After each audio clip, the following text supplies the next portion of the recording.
ഒരാളുടെയും വക്താവായിരുന്നില്ല തെന്നല ബാലകൃഷ്ണപിള്ള എന്നാണ് UDF മുൻ കൺവീനർ MM ഹസൻ പ്രതികരിച്ചത്. കോൺഗ്രസ് പ്രവർത്തന രംഗത്ത് പല സ്ഥാനങ്ങളും വഹിച്ചുകൊണ്ട് താഴെത്തട്ടിൽ നിന്ന് സജീവമായി നേതൃസ്ഥലത്തിലേക്ക് ഉയർന്നു വന്ന ഒരു നേതാവായിരുന്നു. കൊല്ലം ജില്ലയിൽ കോൺഗ്രസ് പ്രസ്ഥാനത്തെ ശക്തിപ്പെടുത്തുന്നതിൽ വലിയ സംഭാവനകൾ നൽകിയ ഒരു നേതാവാണ് അദ്ദേഹം. കോൺഗ്രസിന് വേണ്ടി തന്റെ സർവസ്വവും സമർപ്പിക്കുകയും ചെയ്ത അദ്ദേഹം അധികാരസ്ഥാനങ്ങൾക്ക് വേണ്ടിയല്ല, ആദർശനിഷ്ഠമായ കോൺഗ്രസ് പ്രവർത്തനത്തിന് ഏറ്റവും കൂടുതൽ നേതൃത്വം നൽകിയ ആളാണ്.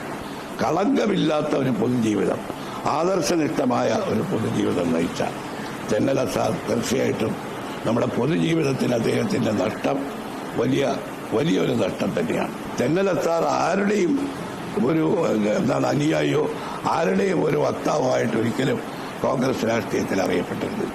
അദ്ദേഹത്തിന്റെ നിര്യാണത്തിൽ അഗാധമായ ദുഃഖം ഞാൻ രേഖപ്പെടുത്തുന്നു.